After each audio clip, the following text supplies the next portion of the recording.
ನಮಸ್ಕಾರಗಳು. ಇವತ್ತು ನನ್ನ ಸಂಗೀತದ ಎಪಿಸೋಡ್ನಲ್ಲಿ ಗ್ರಾಮ ಮತ್ತು ಮೋರ್ಚಗಳ ಬಗ್ಗೆ ಸಂಕ್ಷಿಪ್ತದಲ್ಲಿ ಮಾತನಾಡುತ್ತೇನೆ. ಗ್ರಾಮ ಅಂದ್ರೆ ಏನು, ಎದಕ್ಕೆ ನಾವು ಗ್ರಾಮ ಅಂತ ಕರಿತೀವಿ, ಗ್ರಾಮದಲ್ಲಿ ಎಷ್ಟು ಪ್ರಕಾರಗಳಿವೆ, ಆಮೇಲೆ ಮೋರ್ಚನ ಅಂದ್ರೆ ಏನು, ಮೋರ್ಚನ ಯಾವುದರಿಂದ ಉತ್ಪತ್ತಿ ಆಗ್ತದೆ, ಮೋರ್ಚನದಿಂದ ಲಾಭಗಳೇನು, ಈ ವಿಷಯವಾಗಿ ಸಂಕ್ಷಿಪ್ತದಲ್ಲಿ ಮಾತಾಡ್ತೇನೆ. ವಿದ್ಯಾರ್ಥಿಗಳೇ ನಿಮ್ಮೊಂದು ಮಾತು ಹೇಳ್ತಾ ಇದ್ದೇನೆ. ಏನಪ್ಪ ಅಂತಂದರೆ, ಒಟ್ಟು ನಮ್ಮ ಸಂಗೀತ ಜಗತ್ತಿನಲ್ಲಿ 22 ಶ್ರುತಿಗಳು ಇವೆ ಮತ್ತು 12 ಸ್ವರಗಳಿವೆ, ಇನ್ಕ್ಲೂಡಿಂಗ್ ಶುದ್ಧ ಮತ್ತು ಕೋಮಲ್ ಸ್ವರಗಳು. ಇವೆರಡು ಸೇರಿ 12 ಸ್ವರಗಳಿವೆ ಮತ್ತು 22 ಶ್ರುತಿಗಳಿವೆ. ಇದನ್ನು ವಿದ್ಯಾರ್ಥಿಗಳೇ ನೀವು ತಲೆಗೆ ಯಾವಾಗಲೂ ಇಟ್ಟುಕೊಳ್ಳ್ರಿ. ಇನ್ನು ಶ್ರುತಿಗಳು ಮತ್ತು ಸ್ವರಗಳ ಸಮೂಹಕ್ಕೆ ನಾವು ಗ್ರಾಮ ಅಂತ ಕರಿತೀವಿ. ಶ್ರುತಿಗಳಿಲ್ಲದೆ ಸ್ವರಗಳಿಲ್ಲ, ಸ್ವರಗಳಿಲ್ಲದೆ ಶ್ರುತಿಗಳಿಲ್ಲ. ಶ್ರುತಿಗಳು ಮತ್ತು ಸ್ವರಗಳು ಒಂದೇ ನಾಣ್ಯದ ಎರಡು ಮುಖಗಳು. ಶ್ರುತಿಗಳು ಬೇಸೂರು ಇತ್ತು ಅಂತಂದರೆ ಸ್ವರಗಳು ಕೂಡ ಬೇಸೂರು ಆಗ್ತದೆ. ಶ್ರುತಿಗಳು ಸೂರದಲ್ಲಿತ್ತು ಅಂತಂದರೆ ಸ್ವರಗಳು ಕೂಡ ಸೂರದಲ್ಲಿ ಇರ್ತಾವ. ಆದ್ದರಿಂದ ಶ್ರುತಿಗಳು ಮತ್ತು ಸ್ವರಗಳನ್ನು ಬೇರ್ಪಡಿಸಲು ಯಾರಿಂದಲೂ ಸಾಧ್ಯವಿಲ್ಲ. ಆದ್ದರಿಂದ ಶ್ರುತಿಗಳು ಮತ್ತು ಸ್ವರಗಳ ಸಮೂಹಕ್ಕೆ ನಾವು ಗ್ರಾಮ ಅಂತ ಕರಿತೀವಿ. ಗೊತ್ತಾಯ್ತಾ ವಿದ್ಯಾರ್ಥಿಗಳೇ, ಗ್ರಾಮ ಅಂದರೆ ಏನು ಅನ್ನೋದು? ಆ ಹಿನ್ನೆಲೆಯಲ್ಲಿ ಏನಪ್ಪ ಅಂತಂದರೆ, 13ನೇ ಶತಮಾನದಲ್ಲಿ ಇದ್ದಂತಹ ಶಾರಂಗದೇವ್ ಅನ್ನುವಂಥ ಒಬ್ಬ ಸಂಗೀತ ಚಿಂತಕ ತಾನು ಬರೆದಂತಹ ಸಂಗೀತ ರತ್ನಾಕರ ಗ್ರಂಥದಲ್ಲಿ ಏನು ಹೇಳ್ತಾನಪ್ಪ ಅಂದರೆ, ಶ್ರುತಿಗಳು ಮತ್ತು ಸ್ವರಗಳ ಸಮೂಹಕ್ಕೆ ಗ್ರಾಮ ಅಂತ ಕರೆದಿದ್ದಾನೆ. ಆಮೇಲೆ ಗ್ರಾಮದ ಮುಖಾಂತರ ಮೋರ್ಚನಗಳು ಅಂದರೆ ವಿವಿಧವಾದ ಮೋರ್ಚನಗಳು ಜನ್ಮ ತಾಳುತ್ತವೆ ಅಂತ ಆತ ಹೇಳಿದ್ದಾನೆ. ಮೋರ್ಚನಗಳು ಗ್ರಾಮದ ಮೇಲೆ ಅವಲಂಬಿಸಿದೆ ಅನ್ನುವಂಥದ್ದನ್ನು ಕೂಡ ಆತ ಹೇಳುತ್ತಾನೆ. ಅಕಸ್ಮಾತ್ತಾಗಿ ಶ್ರುತಿಗಳು ಇರಲಿಲ್ಲ ಅಂತಂದರೆ ಸ್ವರಗಳು ಇರೋದಿಲ್ಲ. ಶ್ರುತಿ ಸ್ವರಗಳು ಇಲ್ಲ ಅಂತಂದರೆ ಗ್ರಾಮಗಳು ಕೂಡ ಇರೋದಿಲ್ಲ. ಗ್ರಾಮಗಳಿಲ್ಲ ಅಂತಂದರೆ ಮೋರ್ಚನಗಳು ಕೂಡ ಇರೋದಿಲ್ಲ. ಒಂದಕ್ಕೊಂದು ಲಿಂಕ್ ಹೆಂಗದ ನೋಡ್ರಿ ವಿದ್ಯಾರ್ಥಿಗಳೇ.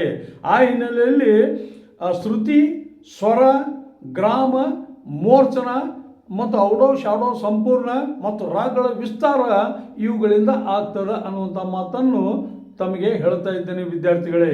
ಅಂದರೆ ಒಂದಕ್ಕೊಂದು ಲಿಂಕ್ ಹೆಂಗದ ನೋಡ್ರಿ. ಶ್ರುತಿ ಇತ್ತು ಅಂತಂದರೆ ಅದ್ರ ಜೊತೆ ಸ್ವರ ಇರ್ತದ. ಶ್ರುತಿ ಸ್ವರ ಇತ್ತು ಅಂತಂದರೆ ಗ್ರಾಮದ ಜನ್ಮ ತಾಳ್ತದ. ಗ್ರಾಮದ ಜನ್ಮ ತಾಳ್ತಂದರೆ ಅದರ ಜೊತೆಯೊಂದಿಗೆ ಮೋರ್ಚನಗಳು ಜನ್ಮ ತಾಳ್ತವ. ಅಂದ್ರೆ ಮೋರ್ಚನ ಏನು ಮಾಡ್ತದ, ರಾಗಗಳನ್ನು ವಿಸ್ತಾರ ಮಾಡ್ತದ. ಅಲ್ಲಿ ರಾಗಿಣಿಗಳು ಉತ್ಪತ್ತಿ ಆಗ್ತಾವ.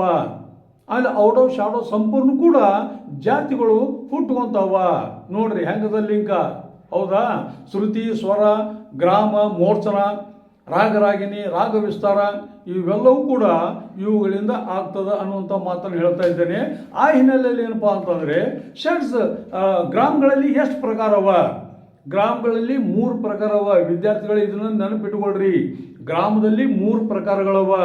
ಅದು ಯಾವಪ್ಪ ಅಂತಂದರೆ ಷಡ್ಜ ಗ್ರಾಮ್, ಮಧ್ಯಮ ಗ್ರಾಮ್ ಮತ್ತು ಗಾಂಧಾರ್ ಗ್ರಾಮ್ ಅಂತ 3 ಗ್ರಾಮಗಳಿವೆ. ಅಲ್ಲಿ ಇದರ ಬಗ್ಗೆ ಇನ್ನೊಂದು ಮಾತು ಹೇಳಬೇಕು ಅಂದರೆ, 2ನೇ ಶತಮಾನದಲ್ಲಿ ಇರುವಂಥ ಭರತ್ ಮುನಿ ಅನ್ನೋವ ನಾಟ್ಯಶಾಸ್ತ್ರ ಬುಕ್ ಬರೆದಾನ. ಆಮೇಲೆ 8ನೇ ಶತಮಾನದಲ್ಲಿ ಮತಂಗ್ ಮುನಿ ಅನ್ನೋವ ವ್ಯಕ್ತಿ ಸಂಗೀತ ಚಿಂತಕ ತಾನು ಬರೆದಂಥ ಬೃಹದ್ದೇಶಿ ಗ್ರಂಥದಲ್ಲಿ ಅವನು ಹೇಳ್ತಾನ.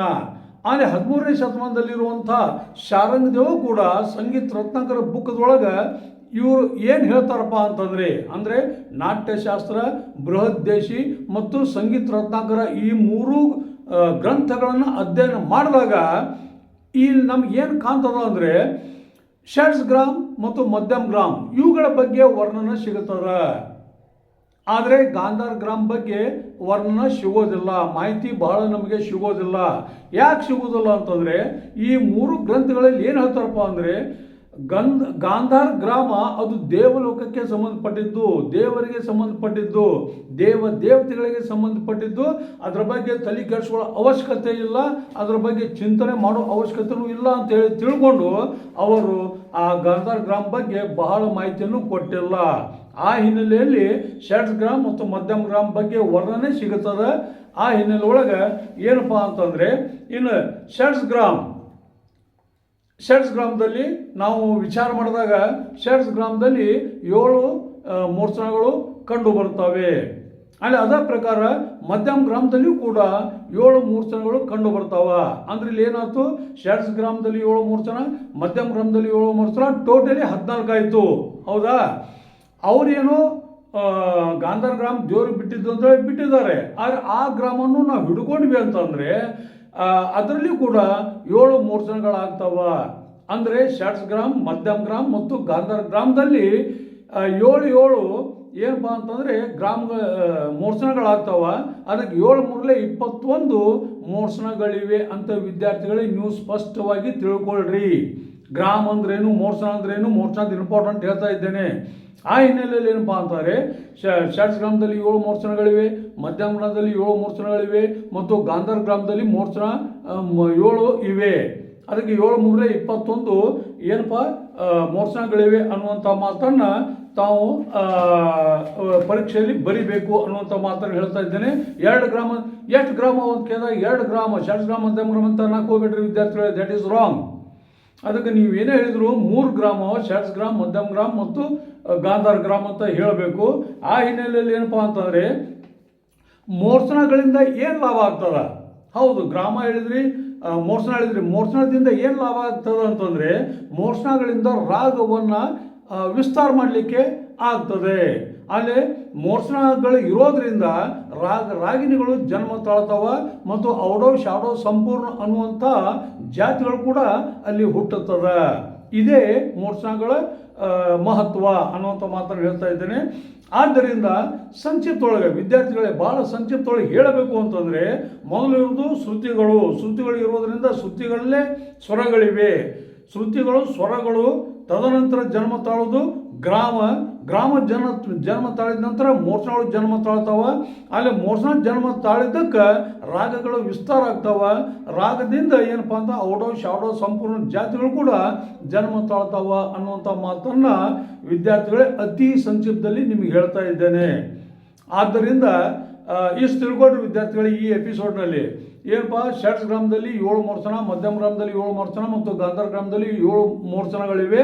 ಒಟ್ಟು 21 ಮೂರ್ಛನ ಇವೆ ಅಂತ ಇಟ್ಕೋರಿ.